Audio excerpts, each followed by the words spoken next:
बच्चों,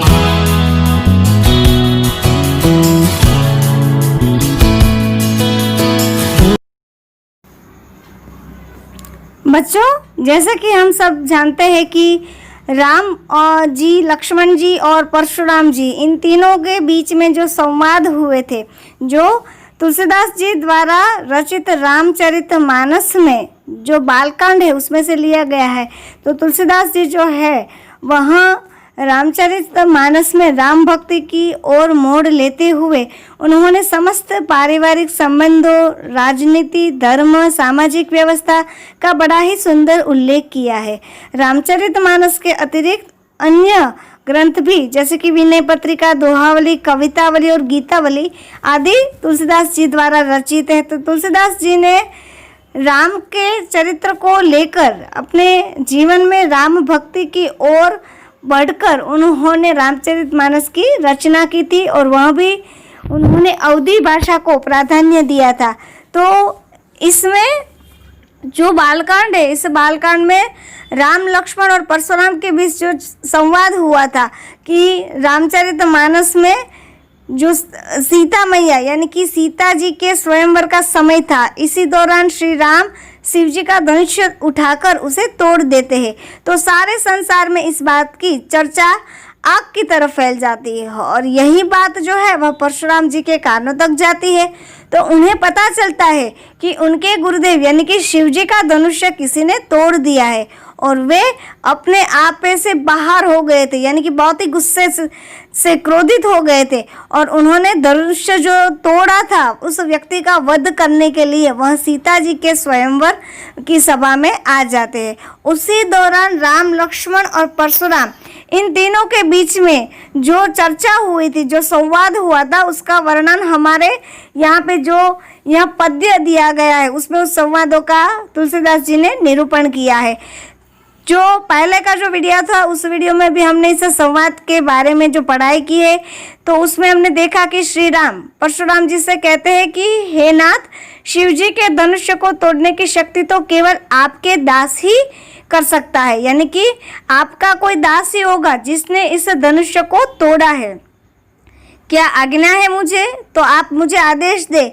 यह बात सुनकर परशुराम जी और भी क्रोधित हो जाते हैं और वे कहते हैं कि सेवक तो वही हो सकता है जो सेवकों जैसा काम करे। धनुष्य तोड़कर उसने जो शत्रुता का काम किया है उसका परिणाम तो बस युद्ध ही होना चाहिए। उसने इस धनुष्य को तोड़कर मुझे युद्ध के लिए ललकारा है और मैं इसीलिए उसका सामना करने के लिए यहाँ पे आया हूँ। परशुराम जी राम से कहते हैं कि जिसने भी शिव जी का यह धनुष्य तोड़ा है वह इस स्वयंवर को छोड़कर अलग खड़ा हो जाए, नहीं तो इस दरबार में जो भी उपस्थित सारे राजाएं हैं मैं उनकी जान ले लूँगा, उसके हाथ धो डालूंगा।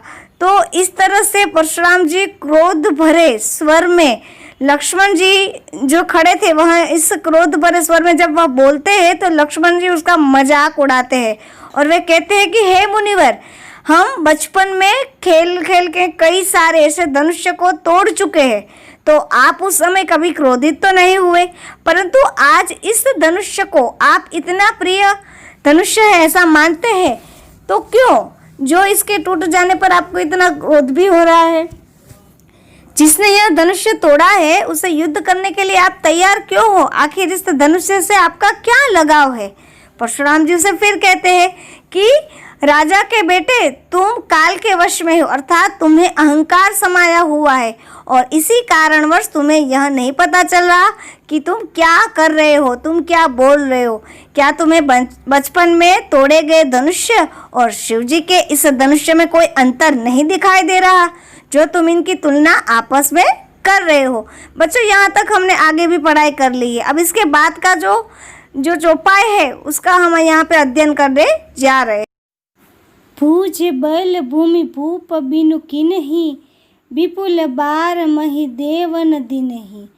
सहस्त्र बाहु भुज छेद निहारा, परसु बिलोक महीप कुम्हारा। यहाँ पे अपनी भुजाओं के बल से, यानी कि परशुराम जी कहते हैं कि मैंने अपनी भुजाओं के बल से पृथ्वी के जो राजाओं है उस राजाओं को मैंने रहित कर दिया है, यानी कि मैंने इस पृथ्वी पे जो भी राजा है उसका मैं संहार कर सकता हूँ और बहुत बार उसे ब्राह्मणों को दे डाला है। हे राजकुमार, सहस्त्रबाहु की भुजाओं को काटने वाला मेरे इस फरसे को देखो। फरसा जो है वह परशुराम जी का हथियार है। परशुराम जी कहते हैं कि मैं एक ऐसा व्यक्ति हूँ कि अपनी भुजाओं के बल से जो पृथ्वी के सभी राजा है उस राजाओं का मैं संहार कर सकता हूँ और उसके साथ साथ जो मेरे में बल है इस बल को तू जानता नहीं है।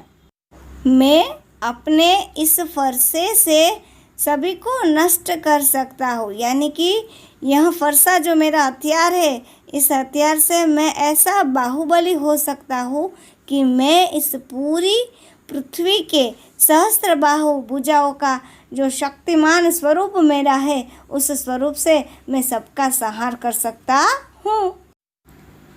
मातु पितहि जन सोच बस कर सिमहीस किशोर घर बन के अभर्क दलन परसु मोर अति घोर। अरे राजा के बालक, तू अपने माता पिता को सोच के वश न कर। मेरा फरसा बड़ा भयानक है, यह गर्भों के बच्चों का भी नाश करने वाला है। बिहसी लखनु बोले वृद्ध बानी अहो मुनि सुमहाभट मानी। पुनि पुनि मोहि देख कुठारु चहत उड़ावन फूकी पहारो। लक्ष्मण जी हंसकर कोमल वाणी से बोले, अहो मुनीश्वर, तो अपने को बड़ा भारी योद्धा समझते हो, बार बार मुझे कुल्हाड़ी दिखाते हो और फूंक से पहाड़ उड़ाना चाहते हो। इहा कुम्हड़ बतिया को नाही जे तर जन देखी माही जाही। देखी कुठारो सरासन बाना मैं कछु कहा सहित अभिमाना। यहाँ कोई कुम्हड़े की बतिया यानी कि छोटा कच्चा फल नहीं है जो तर्जनी यानी कि सबसे आगे की उंगली जिसे तर्जनी कहते, तर्जनी उंगली को देखते ही मर जाती है। कुठार और धनुष बाण देखकर ही मैंने कुछ अभिमान सहित कहा था। भृगुसुत समुझी जनेऊ बिलोकी जो कछु कहो सहो रिस रोकी। सूर महीसुर हरिजन अरु गाई हमरे कुल इह पर नसराई। भृगुवंशी समझकर और यज्ञोपवीत देखकर तो जो कुछ आप कहते हैं उसमें क्रोध को रोककर मैं सह लेता हूँ। देवता, ब्राह्मण और भगवान के भक्त और गोदन, इन पर हमारे कुल में वीरता नहीं दिखाई जा सकती है। बधे पाप अपकीर्ति हारे मारत हो पा पर ये तुम्हारे। कोटि कुलीस सम बचुन तुम्हारा व्यर्थ दरहु धनु बाण कुठारा। क्योंकि इन्हें मारने से पाप लगता है और इनसे हार जाने पर अपकीर्ति होती है, इसीलिए आप मारे तो भी आपके पैर ही पड़ना चाहिए। आपका एक एक वचन ही करोड़ों व्रजों के समान है। धनुष्य बाण और कुठार तो आप व्यर्थ ही धारण करते हैं, ऐसा परशुराम जी से कहते हैं। जो भी लोग की अनुचित कहेऊ क्षमहु महामुनि धीर। सुनी सरोस भृगुवंश मुनि बोले गिरा गंभीर। इन्हें यानी कि धनुष्य बाण और कुठार को देखकर मैंने कुछ अनुचित कहा हो तो उसे हे धीर महामुनि क्षमा कीजिए। यह सुनकर भृगुवंश मणि यानी कि परशुराम जी क्रोध के साथ गंभीर वाणी से कुछ बोले। काल कवल होई ही छन माही कहो पुकारी खोरी मोहि नाही। तुम हट कहो जो चहो उबारा कही प्रताप बलु रोष हमारा। अभी क्षण भर में यह काल का ग्रास हो जाएगा।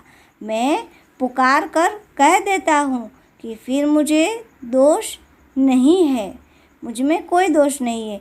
यदि तुम इससे बचना चाहते हो तो हमारा प्रताप, बल और क्रोध बतलाकर इसे मना कर दो। कहेऊ मुनि सुजसु तुम्हारा, तुम ही अछत को बरने पारा। अपने मुँह तुम आपनी करनी, बार अनेक भांति बहु बरनी। लक्ष्मण जी ने कहा, हे मुनि, आपका सुयश आपके रहते दूसरा कौन वर्णन कर सकता है। आपने अपने ही मुँह से अपनी करनी अनेकों बार बहुत प्रकार से वर्णन की है, इसलिए नहीं संतोष तपुनि कछु कहु। जन रिस रोक दुहस दुख सहु। वीर व्रति तुम धीर अछोभा, गारी देत न पावहु शोभा। इतने पर भी संतोष न हुआ हो तो फिर कुछ कह ही डालिए। क्रोध रोककर असह्य दुख मत सहिए। आप वीरता का व्रत धारण करने वाले, धैर्यवान और शोभ रहित है।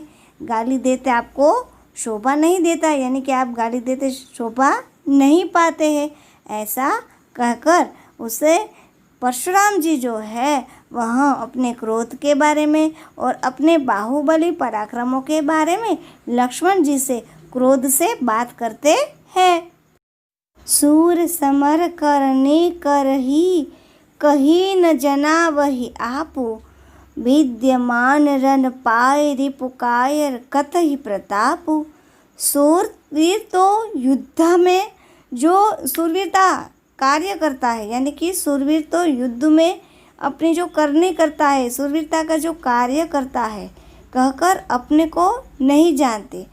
शत्रु को युद्ध में उपस्थित पाकर कायर ही अपने प्रताप की डींग मारा करते हैं। यानी कि लक्ष्मण जी परशुराम जी से कहते हैं कि आप अपनी ही युद्धता और आप अपनी ही शूरवीरता के जो बातें हैं वह आप करते हैं।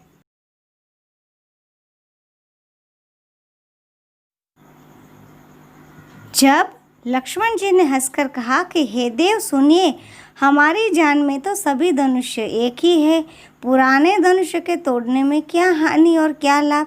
तो रामचंद्र जी ने तो इस नवीन के धोखे को देखा था, परंतु यह तो छूते ही टूट गया है। और उसके बाद परशुराम जी अपने फरसे की ओर देखकर बोले, अरे दुष्ट, तूने मेरा स्वभाव नहीं सुना है। मैं तुझे बालक समझकर नहीं मारता हूँ। अरे मूर्ख, क्या तू मुझे नीरा मुनि ही जानता है। वह मैं तो बाल ब्रह्मचारी और अत्यंत क्रोधी हूँ, क्षत्रिय कुल का शत्रु और विश्व भर में विख्यात हूँ। अपनी भुजाओं के बल से मैंने इस पृथ्वी के राजाओं से रहित कर दिया, यानी कि इस पृथ्वी में जो भी राजा है मैंने उसे मार दिया है। इस पृथ्वी को राजाओं से रहित कर दिया है और बहुत बार उसे ब्राह्मणों को दे भी डाला है। हे राजकुमार, सहस्त्र बाहु की भुजाओं को काटने वाले मेरे इस फरसे को देखो। अपने फरसे की बात करते हैं परशुराम जी क्रोधित होकर। अरे राजा के बालक यानी कि लक्ष्मण, तू अपने माता पिता को सोच के वश न कर। मेरा फरसा जो है वह बड़ा ही भयानक है। यह गर्भों के बच्चों का भी नाश करने वाला है। इतना ही नहीं, जब लक्ष्मण जी हंसकर कोमल वाणी से बोले कि अहो मुनीश्वर, आप अपने को बड़ा ही भारी योद्धा समझते हैं, बार बार मुझे कुल्हाड़ी दिखाते हैं, फूंक से पहाड़ उड़ाना चाहते हैं। यहाँ कोई, लेकिन लक्ष्मण जी कहते हैं कि यहाँ कोई कुम्हाड़े की बतिया यानी कि बहुत ही छोटा जो फल होता है वह नहीं है, जो तर्जनी की उंगली को देखते ही मर जाती है। यानी कि कुठार और धनुष्य बाण देखकर ही मैंने कुछ अभिमान सहित कहा था कि भृगुवंश समझकर और यज्ञोपवीत देखकर तो जो कुछ आप करते हैं ना, उसमें क्रोध को रोककर मैं सह लेता हूँ। यानी कि आप जो कहते हैं मैं उसे क्रोध को अपने आप में सह लेता हूँ। देवता, ब्राह्मण और भगवान के भक्त और गो इन यानी कि गाय माता, इन पर हमारे कुल में वीरता नहीं दिखाई जाती क्योंकि इन्हें मारने से पाप लगता है। कौन कहते हैं? परशुराम जी कहते हैं। और इनसे हार जाने पर अपकीर्ति होती है, इसीलिए आप मारे तो भी आपके पैर ही पड़ना चाहिए। आपका एक एक वचन ही करोड़ों व्रजों के समान है। धनुष्य बाण और कुठार तो आप व्यर्थ ही धारण करते हैं। लक्ष्मण जी ऐसा कहते हैं परशुराम जी से। इन्हें देखकर मैंने कुछ अनुचित कहा हो तो उसे हे धीर महामुनि मुझे क्षमा कीजिए। अंत में परशुराम की बात सुनकर लक्ष्मण कहते हैं कि हे मुनिवर, आप अपनी वीरता का बखान करते हुए थक नहीं रहे हो। आपने कई प्रकार से अपनी वीरता के बारे में बतलाया है। आपके बल और साहस के बारे में आपसे अच्छा भला कौन जान सकता है। अगर आप इतने से भी अपना मन न भरा हो तो अपना क्रोध सहन कर खुद को पीड़ा न दे, अपितु यानी कि आप फिर से अपनी वीरता का बखान कर ले। आप एक वीर पुरुष है जिसमें धैर्य और क्षमा व्याप्त है। आप अपने मुंह से अपशब्द जो बोल रहे वह आपको शोभा नहीं देते। शूरवीर युद्ध में अपनी शूरवीरता का प्रदर्शन करते हैं, वे अपने मुंह से मियाँ मिट्टी नहीं बनते, अर्थात स्वयं के मुख से स्वयं की प्रशंसा नहीं करते और रणभूमि में अपने शत्रु को सामने पाकर कायरों की तरह बातों में व्यर्थ समय भी नहीं बिताते। इसीलिए युद्ध करके अपनी वीरता का परिचय दीजिए, ऐसी बात है वह लक्ष्मण जी कहते हैं। इनके साथ साथ यहाँ पे लक्ष्मण जी ने कहा है कि जिस तरह से जो परशुराम जी जो है वह कहते हैं कि मेरे हाथ में कुल्हाड़ा और कंधे पर टंगे तीर धनुष्य को देखकर आपको एक वीर योद्धा समझा है, जो अभिमान पूर्वक वीर योद्धा है, तो यह अपमान जो है वह सह नहीं पाते। तो अभी तो हम यहाँ पे देखते हैं कि परशुराम की जो डींगे सुनकर लक्ष्मण जी मुस्कुराते हैं और बड़े प्रेम भरे स्वर में वे परशुराम को जाने माने योद्धा है यह भी साबित करते हैं। तो बच्चों, आज हमने बालकांड में से लिया गया राम लक्ष्मण परशुराम संवाद का यहाँ पे अध्ययन किया है। उसके साथ साथ हिंदी साहित्यकार एवं राम भक्त ऐसे तुलसीदास जी का भी परिचय लिया है और हमारा हिंदू धर्म ग्रंथ, ठीक है, रामचरितमानस जो है, इस धर्म ग्रंथ के बारे में भी आज हमने जानकारी ली है। Thank you my dear students.